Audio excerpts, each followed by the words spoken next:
अस्सलाम वालेकुम। क्या आप जानते हैं कि ऐसा कौन सा प्लेनेट है जिस पर डायमंड रेन होती है, स्नो फॉलिंग यानी बर्फ़बारी से भी बिजली कैसे पैदा होती है और इंसानी लीवर अपने आप को दोबारा कैसे पैदा करता है? ये और मज़ीद ऐसे दिलचस्प हक़ाइक़ के लिए बने रहिए हमारे साथ।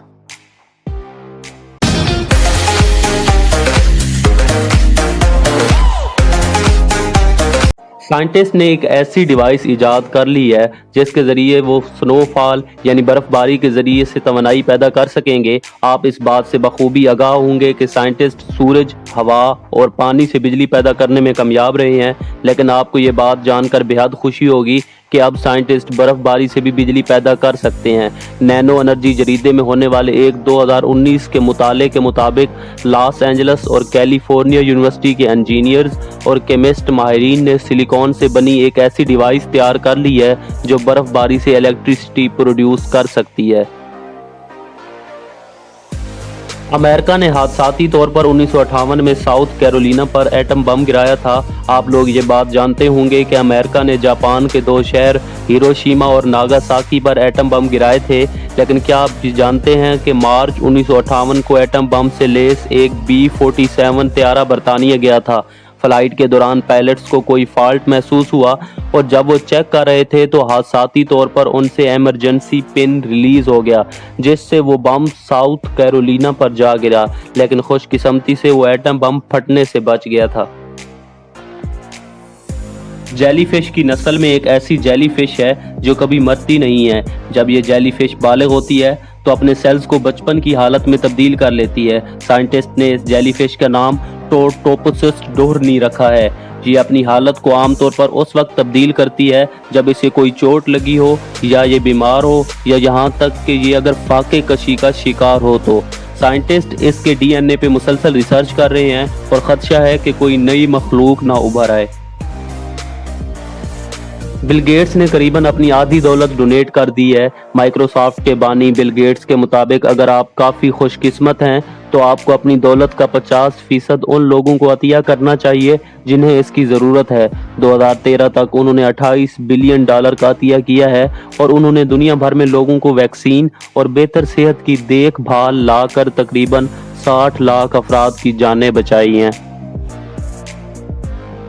इंसानी लीवर 3 हफ्तों में दोबारा मुकम्मल तौर पर बन जाता है। यूनान की एक मशहूर दास्तान द टाइटन के मुताबिक टाइटन को सज़ा के तौर पर उसके लीवर को उकाब को खिलाया जाता और ये सज़ा उसे हर रोज़ दी जाती थी। टाइटन का लीवर रात के वक्त दोबारा बन जाता था। पता चलता है कि इस दास्तान की तख्लीक नौ की खसूसियात जुज़वी तौर पर दुरुस्त हैं। डॉक्टरों ने रिसर्च के दौरान ये पाया है कि लीवर एक दिन में नहीं बल्कि 3 हफ्तों में दोबारा पैदा हो सकता है।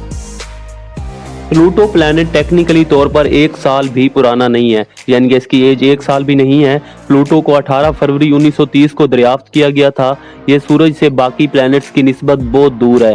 प्लूटो को सूरज के चारों तरफ अपना एक चक्कर मुकम्मल करने के लिए तकरीबन 248 अर्थ ईयर्स लगते हैं। इस हिसाब से 1930 को दरियाफ्त होने वाला ये प्लैनेट 2178 को सूरज के गिर्द अपना पहला चक्कर मुकम्मल करेगा, तो इस हिसाब से इसकी एज टेक्निकली तौर पर 1 साल भी नहीं बनती। आप चीता की रफ्तार से भी तेज छींक सकते हैं। इंसान 100 माइल्स पर आवर की रफ्तार से छींक सकता है और ये रफ्तार चीता की स्पीड से कहीं ज्यादा है। हुसैन बोल्ट के वर्ल्ड रिकॉर्ड से भी 4.5 गुना तेज हम छींक सकते हैं और छींकते वक्त हम तकरीबन 1 लाख के करीब जरासीम भी बाहर निकाल देते हैं। एक पूरा गांव एक चट्टान के नीचे बसा हुआ है। स्पेन में मौजूद सेंटिनल डी लास बोडिगस नामी एक गांव चट्टान के नीचे बसा हुआ है। 3000 लोगों पर मुश्तमिल ये गांव इस बड़ी चट्टान के नीचे रहते और काम करते हैं। मुअर्रिखीन के मुताबिक इस इलाके को स्टोन एज से ही इंसानी बस्तियों का कब्जा हासिल है। शार्क्स 500 साल तक जिंदा रह सकती हैं। ग्रीनलैंड शार्क कुरे अर्ज पर कदीम तरीन जिंदा जानवरों में से एक के तौर पर जानी जाती है। रिसर्चर्स ने ग्रीनलैंड शार्क पर कार्बन डेटिंग की थी जो 2014 में पकड़ी गई है और इसकी उम्र 392 साल के करीब मालूम हुई है। मजीद रिसर्च से पता चला है कि इन शार्क्स की एज 500 साल तक हो सकती है। कुछ प्लैनेट्स पर डायमंड की बारिश होती है। जुपिटर और सैटर्न गैस के बने बड़े प्लैनेट्स हैं और ये सियारे मौसम की एक मुनफरिद शक्ल पेश करते हैं।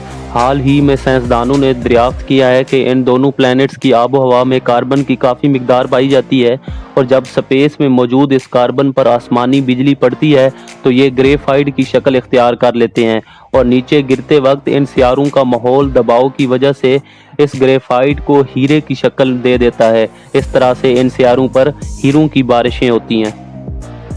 دوستوں، مزید ایسی انفارمیشنل ویڈیوز کے لیے میرے چینل کو سبسکرائب کیجئے اور ساتھ میں دیے گئے بیل آئیکن کو پریس کرنا نہ بھولیے گا۔